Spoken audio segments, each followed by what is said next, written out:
All right. And we are back after after Mushoku Tensei took a break last week. We decided to take a break, and for first and foremost, happy Memorial Day to everyone, and a big salute to the troops. And we always thank you for all the hard work you guys put in. But I'm back with Lani and Santo. Mazer somewhere, but we're back here with episode 19 of season 2 of Mushoku Tensei, The Desert Journey. How's everybody feeling about the episode? Conflicted. All right, Santo. Cliff is the goat, man. Cliff's the goat. Lonnie, why are you conflicted? So turning points to me are supposed to be in any show. They're supposed to be like monumental, like big changes and stuff like that, right? Mm-hmm. And they're supposed to carry a certain amount of weight. So to me, the turning point was, of course, like the letter and like how they have to go to the labyrinth to like save his family and everything like that, right? But on the other side of it, it's also what he has to give up to go there. He found out like, oh, he has to travel for like a year. Like it's gonna be a year's journey back and forth. His wife's pregnant, so he's gonna like miss the birth of his child in those like first early months. Also, we know that elves have problems conceiving and like pregnancy issues. So like if something goes wrong, he won't be there to be with her. So it's like he's giving up a lot. And also his sisters just got there. Like he wants to like make sure that he can take care of them and everything like that. So he has like a lot of he had to like really weigh his options. And so it's like the decision held like a lot of weight. And then it just turns out, oh, next episode, oh yeah, it's not gonna be 2 years because you can teleport, yada yada. That kind of just took away like some of the heaviness of the event to me. Because like, you're thinking I have to give up like 2 years with my wife, and then now, oh, it might only be months. That's a completely different like weight on my mind if I was in his situation. Because it's like, I might miss the birth of my child in the first year of my child. Also, my wife might have problems while I'm away, problems with the pregnancy, and I'm not going to be there. And now it's, oh, I can make it in time for the birth. The next episode. That this kind of like took away some of the weight and heaviness of this decision that he made. So I think that actually, to me, I actually like that in the episode. The fact that it like dropped you down from, oh, it's gonna take 2 years, like you're there feeling like you have that weight of everything that's going on.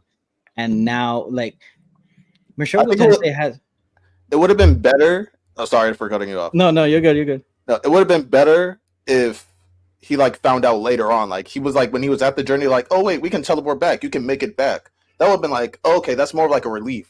So it's like once he committed to the journey, once he committed to like the 2 years thing, and then like he was like in the journey. If he found out, oh, I can make it back sooner, that would have been better to me. But just finding out next episode, oh, the time difference isn't what you thought it was. You're not giving up what you thought it was almost immediately. That kind of like took away some of the heaviness for me. If he found out later on, that would have been like, okay, I would have been fine with it.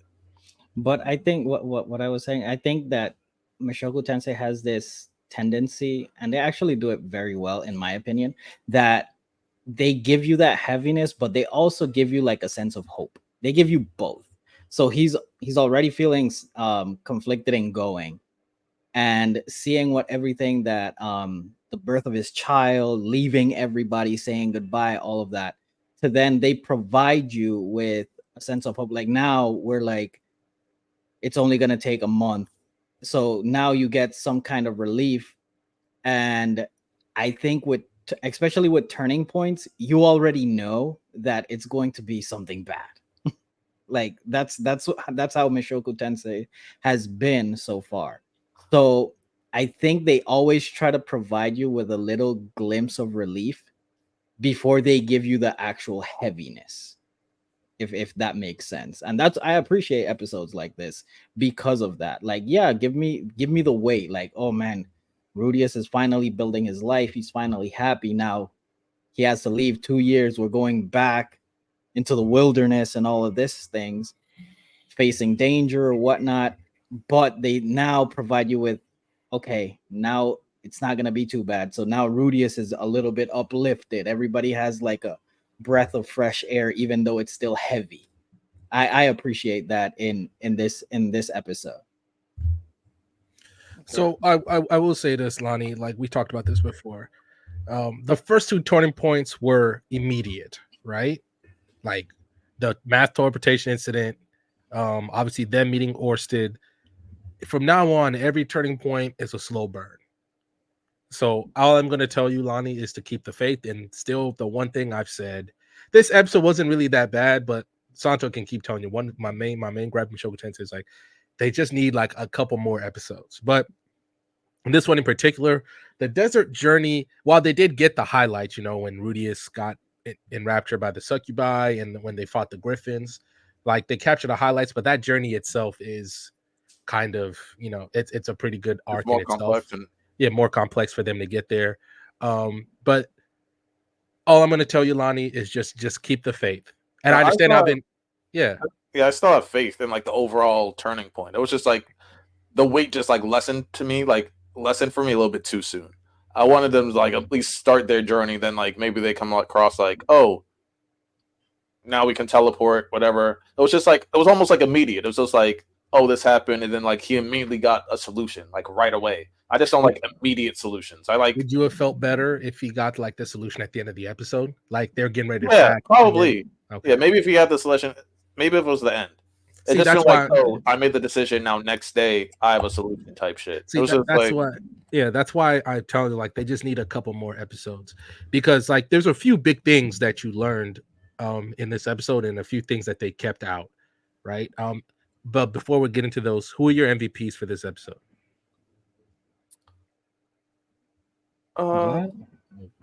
Who's your MVP, Santo?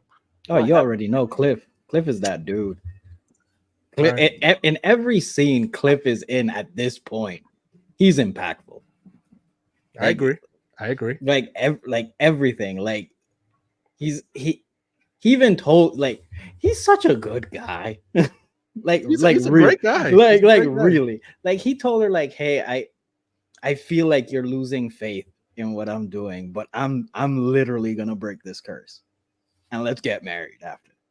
Like. Yeah. And she like the fact that she breaks down, like, Cliff's the GOAT, man. Cliff's just a GOAT. All right, Lani. I would agree. I also see your little white thing.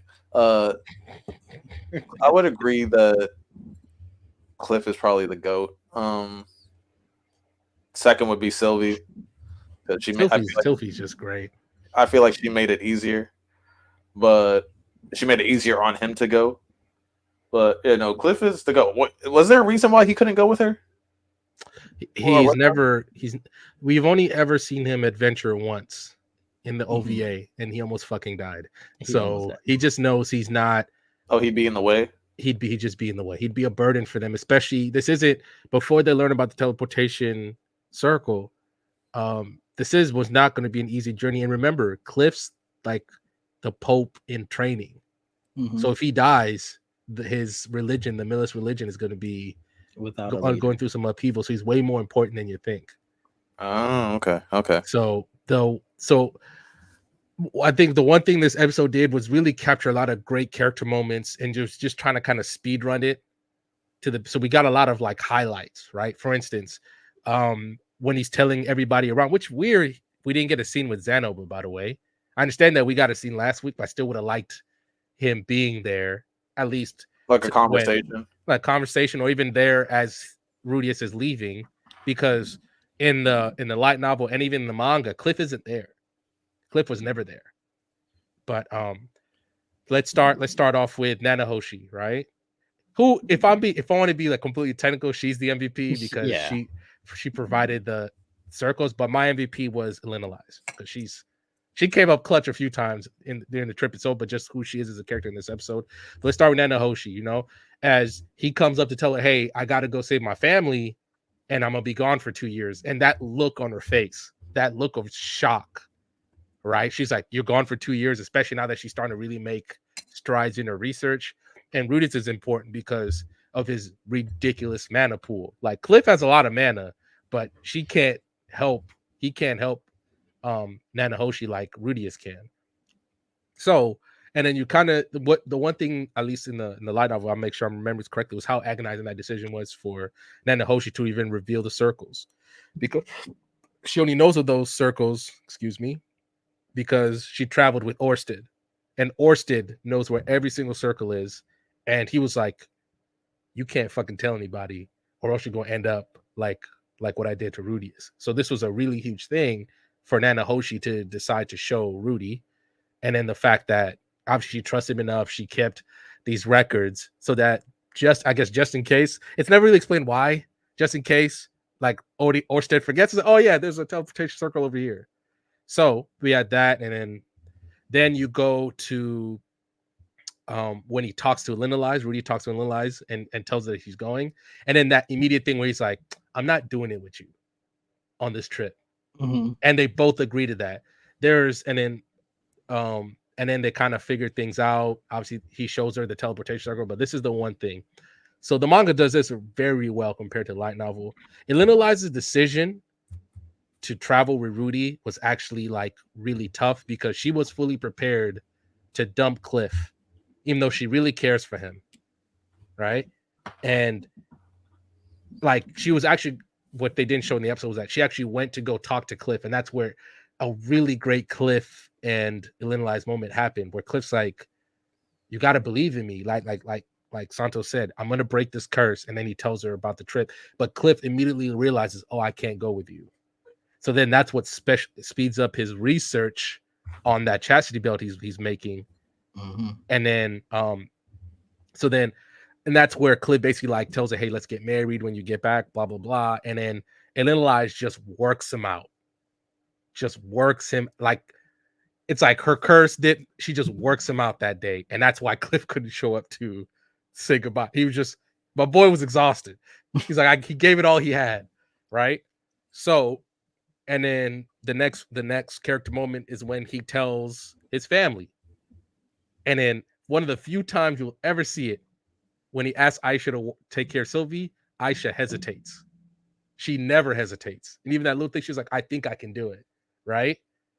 And then Norn is like, "I got you no matter what," because she's like, "You're going to go save my dad." So there are a lot of these little great character moments that maybe over the course of 2, maybe 3 episodes, they really would have been fleshed out. But because they're speed running, they just had to hit the highlights. And then obviously the journey itself with them traveling, the fights. The one thing Mushoku Tensei is not really good at is drawing action as best as they could, because you could see Santo, you could see a few points where you're like, "Oh, yeah." I still think they did a great job. And then obviously we got the last one about why Elinalise hates Paul so much. And it was just a perfect moment that one day I will tell you why, but you already kind of know from how Paul was when you met him in the first season what probably happened. Yeah, I know he ain't shit. Paul was in them streets, man. Then he met his wife, but he was in them streets. He had a whole phase. Complete whole phase. Now, you might try to fight me back on this, but I did do some deep dives yesterday. It was by accident. Like there was some random jobless reincarnation deep dives about like the labyrinth arc and stuff like that. And without spoiling for Santo, the person that Rudius meets that gives him some warnings and stuff like that, old dude, Rudius just pisses me off sometimes. Rudius just pisses me the fuck. Oh my god. Oh my god. All I'm gonna say is, look, I understand that the man is technically, if you want to add both of his ages together, he's over 40, right? Damn near 50. I'm talking about the old nigga. I'm talking about the. Oh, we'll talk about that. We'll talk about that. Yeah, that's what I'm saying. I'm just saying, Rudius, boy. We'll talk about that offline. I wanted you to at least wait till the Labyrinth arc was over for you to. Yeah, I didn't mean to. It just so happened to come around because again, the beginning of the end was starting to trend, and so people, of course, try to do comparisons with other isekai, and they were talking about how does this war arc, the beginning after end war arc, compare to the Labyrinth arc, and then someone did a deep dive of what happens to the Labyrinth arc and some stuff like that. I like kind of skipped because I didn't want to get spoiled on some stuff. But when they started talking about the old man, It's tough, man. It's tough. I can't stand this nigga sometimes. I can't stand him. I can't stand him. Arthur would never. I'm just Look. All I will say is when we talk offline, I'll show you what happened to get there because you already know. I'll just tell you what happened to get there. But in terms of the journey itself, I wanted to ask you, Santo in particular, but you, Lani, because you both love. How did you guys feel about the action scenes in there? Rudy almost fell back on his ways, and I was like, for a second I forgot. I was like, damn, Rudy, you could like it's a month, bro. You could make it a month. And then I was like, oh yeah, the succubus. Rudy. The succubus is the only reason. And Elinalise handles it perfectly. He's like, huh, get nasty. She's fucking making fun of him. Like it was fucking great. The pheromones are strong, man. The pheromones are strong. Hey, Cliff, like Root. Hey, that's why I say Elinalise MVP. Not just because she was like, I think she had a lot of really good character moments. She saved Rudy's life a couple times. She was like, hey man, I got you. And then they worked. They're really great together in terms of fighting. Because you saw it. That rock cannon elite, man. That rock cannon's elite work. He'd be the greatest of earthbenders if Rudy was in Avatar. The greatest of earthbenders. Respect Toph, but I agree he'd be up there. He'd be washing Toph. Let's not even keep it a stat. 100%. He'd be washing Toph. Trash. Washing Toph. Respect the blind mommy. Washing Toph. Don't let him get that fucking eye that he can see the future with. Toph is cooked. Agree to disagree. But she better start metal melting. Agree to not admit it. Agree to disagree. Agree to not admit it is perfect. But guys, what do you guys think about the action? No, so the action was good. The action was what it's like. I feel like Mushoku Tensei, they always do a really good job with it, even though they can get clunky at times. The choreography between those two was pretty elite. You would think that they've been traveling together for a long time. My only thing technically they have, because they did travel from when Rudy leaves Soldat's party. They do travel to the Magic Academy together, or the Magic University together. So they do have some prior experience. We just didn't get to see that, and also even in the light novel, nothing really crazy happened. So you didn't. And also when they travel like that, how long is it? Because I mean, remember they're just walking, so it's a long time. Yeah, it's a like long time to get to the academy or the university. Keep calling it academy, but yeah. Santo, I think that I like the action. I mean, it was. Yo, he got short. It was brief. You got to fix that. Good man, Lord, you're frozen. I'm going to, man. Oh, do you have multiple tabs open? No. My God, I don't know. But go ahead. Repeat what you wanted to say. It's just where the location of my office. It's so I was saying that the action scenes short. They did what they were supposed to do. I will say this is where it showed how OP his man, and good Lord have mercy. Am I good now? There you go. Try again. Okay. Anyways, I was just saying that it was short and sweet. I enjoyed it. I like how they showed Rudius OP manner pretty much. Sandstorm comes, he just it's gone. He's one-shotting everything. Like that rock cannon, man, and he shoots it like a bullet, and it's just dirt. He's always ready, and that's his signature attack. Like he's when the Dragon God just broken. He's a broken character. Well, the Dragon God, from what we've seen so far, the Dragon God is the strongest person we've met in the show so far. He's also a god. God, that PTSD with Rudy is be crazy. So I'm just saying, as soon as he did die, what do you expect him to do? Just shrug it? Even Arthur would have to stop for a second if Arthur died. Arthur would be round 2, motherfucker. That's how he would be. That's how he would again, and he would lose again. Yo, tell that to the light novels, Arthur. He would lose again. This is. I'm gonna tell you this right now, Lani. I'm gonna tell you this right now. Don't sleep on Orston. Don't sleep on the dragon. Oh no, I like I said, I've read up on him. I know how powerful he is. But I'll just say, like, you don't know Arthur, like, because he does some shit that If Woo! Arthur's getting worked, Lonnie. He's getting worked. Like I said, you don't know how much stronger he gets, bro. He's getting worked. He's getting worked. Especially, no, let me stop because I'm gonna start spoiling. But Just one quick question with the Dragon God: is he like planetary or over planetary? He's over planetary. Okay, because so is Arthur. Look at who he's. Never mind. You know his ultimate objective, right, Lonnie?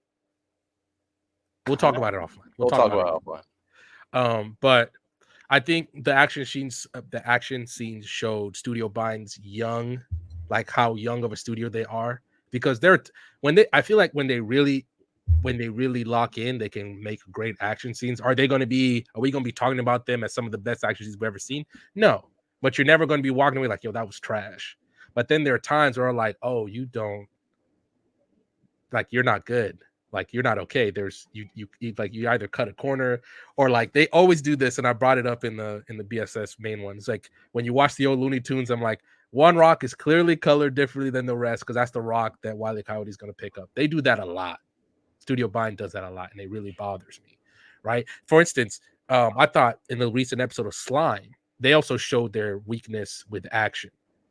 Was the Slime action scenes great? Yes, but there are times where I'm like, oh, come on, because I think, and they should be better because they've had a lot more time to do this than Studio Bind has. But last question I wanted to ask you before, no, there's secondly two, but in terms of the overall episode and how quick they did the journey, and I'll tell you this: they're going to make a spin-off manga of the journey to the city, to Labyrinth City itself. They're going to make its own spin-off manga. Do you think it was way too quick, the journey itself? Because I personally think it probably should have ran over an episode or two. But how do you guys feel?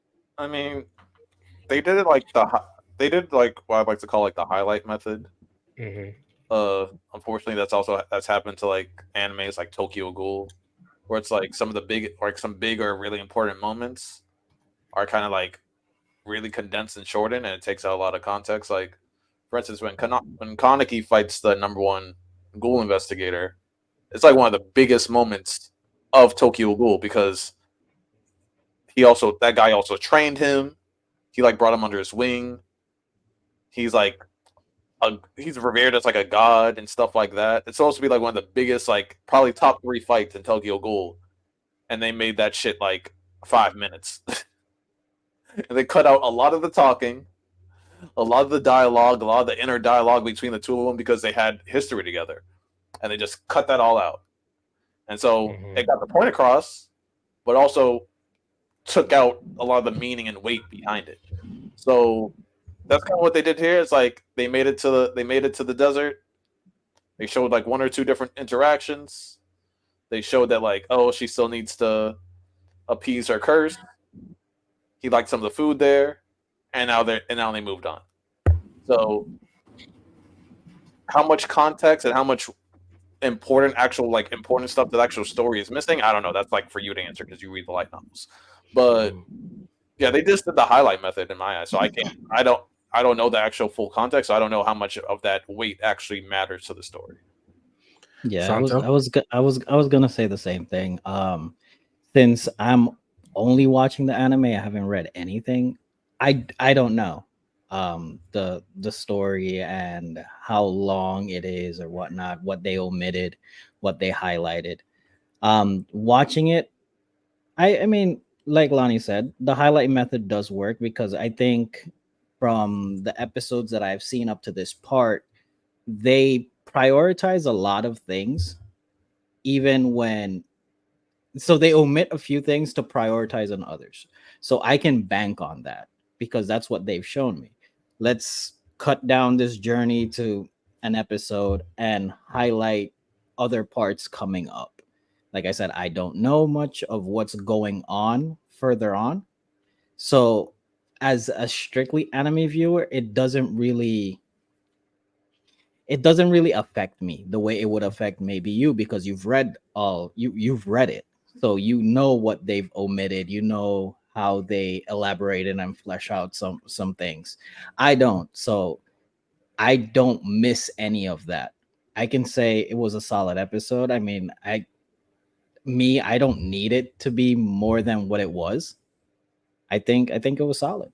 Yeah, I mean, I could tell that they definitely fast paced the journey Mhm. compared to how they've done the journeys in the past, like different journeys and different on ways in different cities. They definitely fast tracked it.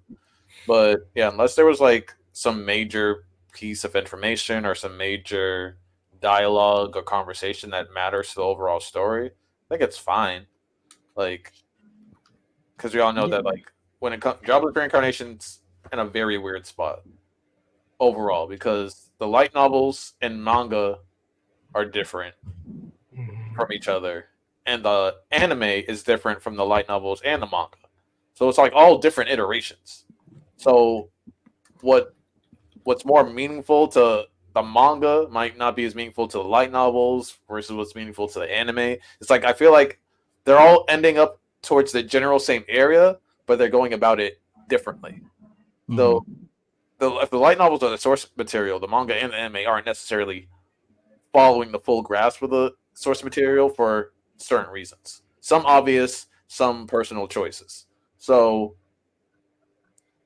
I don't know. It depends. Like based on how the anime is going, does it need the context from the light novel? That's more for you to decide.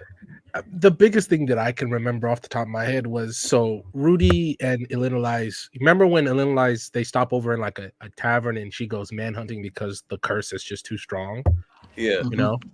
So there they technically have an encounter with some desert warriors who run with them through the desert, which help their journey toward the city. You know, it's is it really important? No, not really, but I think it was a lot of great character moments, especially for both of them, that maybe you guys could just kind of see in the light level. But that's with everything itself. So two more questions. The next Real quick, episode, okay. I forget what does her curse do? Like what happens when she don't sleep with people? She has to fuck. She has to have sex. Sorry, she has to have sex, or else she will die. She She was cursed, and it's an ancient curse. Nobody knows how to fix it. So like what's the timetable on it? Or is it just vary? They never really put a timetable on it, but I assume that So it's she just pretty knows regular. like the internal clock, I guess. That's what we're supposed to. So, and this is just according to Mushoku Tensei lore. Remember, elves live for a long time, and Elinalise has been around for a long time. So she's been doing this. Like, remember, she has a whole system when she's adventuring that you got to see in the first four episodes, where she basically turns into a mercenary job or into an adventure job, so that nobody, so that there's no problems. Right now, does she get OD with it like Roxy found out? Absolutely, because I mean she's cursed, but she loves it. She might as well just find some happiness in it, and she goes OD with it. Still can't believe she did that to Roxy like that. That Roxy should be protected at all costs, but that's just her curse.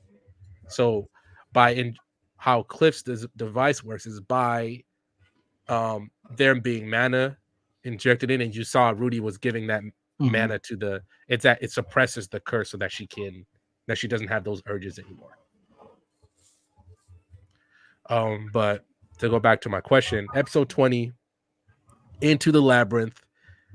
Santo, I always like asking you because you're on this anxious edge.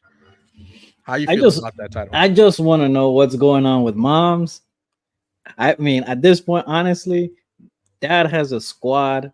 I know they're in trouble, but I just want to know what's going on with moms. I just need Rudius to get some kind of happiness. Like he's finally having a kid. He has a family. He's finally smiling again. Because I'll never forgive her, and her that she shall not be named. Um, Cook something. I'm just curious at this point, and like I said earlier, every turning point is miserable. So I'm glad I got a sense of hope that he makes it back for the birth of his son. I mean his child, but I don't know, man. I'm scared, bro. I'm Lani, scared. how you feel about that title for next episode? I mean, it's gonna be like a wait and see thing for me because Jobless always throws monkey wrenches into things, so it's not always what we expect. Um, I'm not like Santo or you. Like I have more issues than likes when it comes to Rudius. I'm more watching Jobless Reincarnation for everybody else in the world building and things like that. Not that I don't appreciate some things about Rude. There's even characters I hate. There's still things I appreciate about them, except Krillin. Like, but there's Deku. There's a bunch of things. Why we hate no Krillin, bro? Leave Krillin out of this. Leave him out of this. Has scarred this man. The way that he walks, I hate the way that he talks. I hate his hairline or no hairline. He doesn't have one. Exactly. I hate everything about him. I hate the fact that he has Android. Leave him alone. Krillin wanted to turn a robot into a wife. He doesn't have one. I hate the fact that like a pig, there's a talking pig in Dragon Ball, and he looks like more like a pig than him. There's so many things. Leave him alone. No, but yeah, there are definitely moments or things I appreciate about Rudius, but I have more issues with him than likes. So, but no, I think it'll be a good next episode. Will be pretty good, and I definitely see that the motion is moving. Like it's starting to roll, and I feel like shit's definitely gonna hit the fan sooner than we expect. So I'm excited for that. So remember, there's 4 episodes left. So like 20, 21, 22, 23, 24. So it's going to be speeding, at least the next 3 episodes for sure. It's going to be speeding because, like Santos said, they're finally there. Let's go find out what's going on with mom and let's get out of there. But the last question I wanted to ask you guys was, how do you guys feel the world of Mushoku Tensei stands among fantasy worlds in anime? I think I'm not... And I'm not even saying just isekai. I think fantasy worlds in general. I think this is one of the better. I'm not willing to say best yet. I don't know. I don't know how people, but I think the world of Mushoku Tensei is some of the most well fleshed out worlds, like fantasy worlds I've come across. I think the few that immediately come to my mind are Overlord is better. Overlord is better. Once I probably see more of the beginning after the end, I might say the beginning after the end is better. There's a Berserk is better, but I think Berserk is better because it's just awful all the time. I definitely say because when you're saying like the world, I'm thinking like world building and like different cities and different people and like the background characters, stuff like that, like the things that make the world the world. Mm-hmm. So that's one of Jobless Reincarnation's strengths. That's like probably maybe its biggest strength. That's its world. It has great world building. It has great city designs and like different cultures and stuff. It brings all that. It does all that very, very well. Better than most anime. Do I think it's maybe at the top? Maybe, I don't know. Like it's not, because the thing with like some of these the biggest ones, like they all have like defining characteristics that are just like you can't really compete with or you can't compare to anything else. Like for instance, like One Piece, their islands and how dynamic each and every island is, you can't really compete with that or compare that to any other thing. But Berserk, when it comes to the depths of the different demons and the different realms and the different cities and stuff like that, like they do it in such a way where like you can't compete with it. Same thing with like Vagabond and maybe in some aspects of Vinland Saga. So it's like I'm trying to think like this Jobless Reincarnation, they check every box, but do they have that like A+ factor, like that singular thing that's like you can't compare it to anybody else? I don't know yet. I don't think I've seen it yet. Ironically, I think it's its power system. I think not just both with magic, but even with how people fight physically.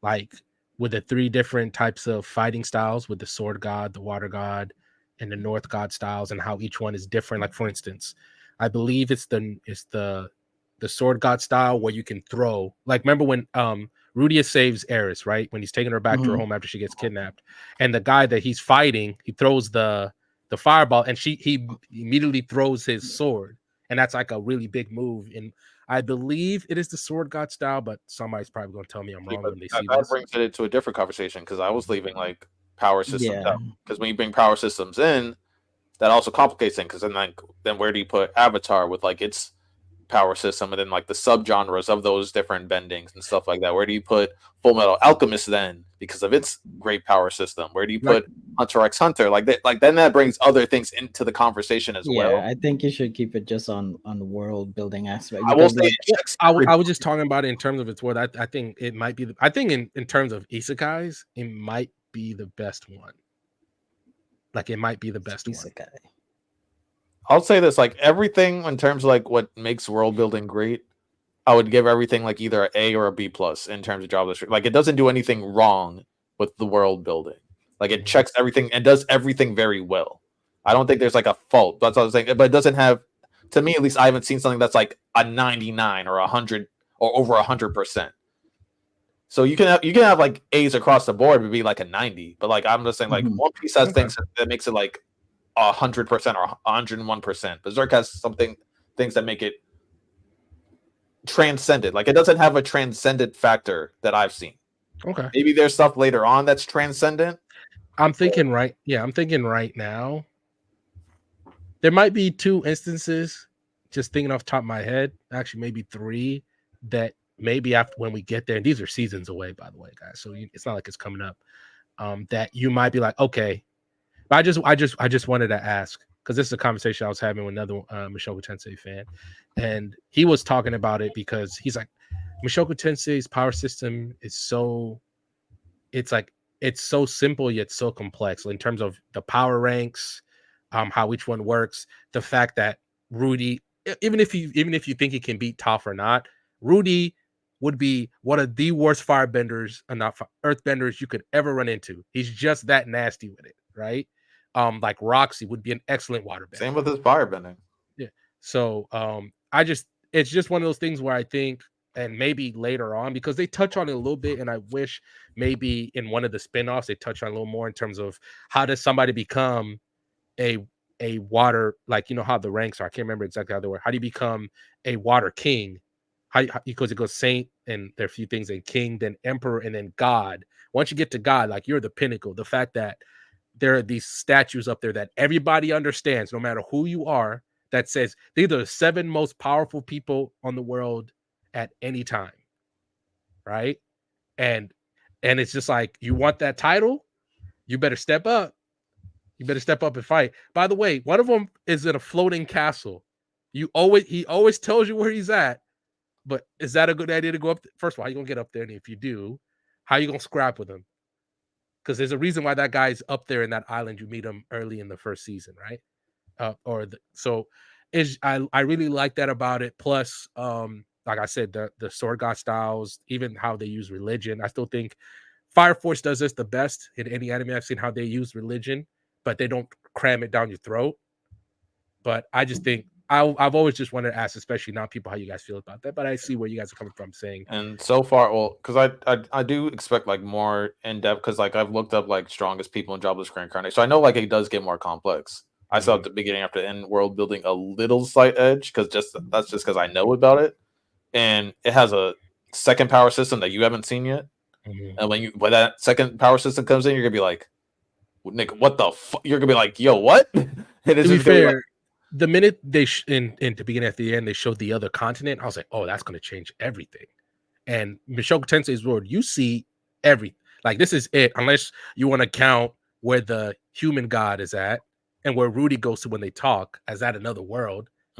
And so you see everything, and it's strictly medieval to the point where it's like, this is it. They're never, unless aliens invade in like a future Mushoku Tensei thing, this is the world that you're in.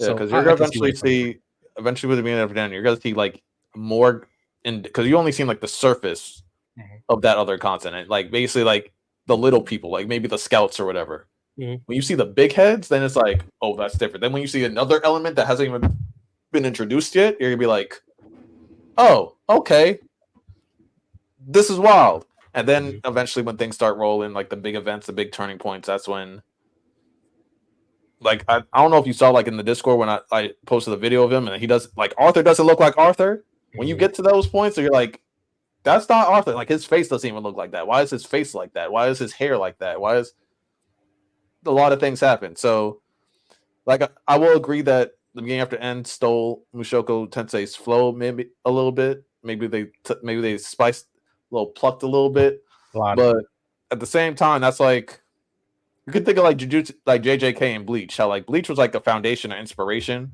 but then JJK just took it into a whole different angle.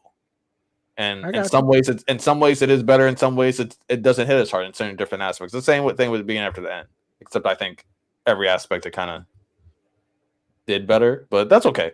You see that slide? You see that stray he just shot off Sato? Or is he frozen? Is he frozen? He was frozen, bro. Yeah, man. You heard that stray he shot at my man. It's all right, bro. I mean, all right. Evolution is a good thing, Random. I'm not doing this with you. Evolution is a good thing. I'm not doing this with you.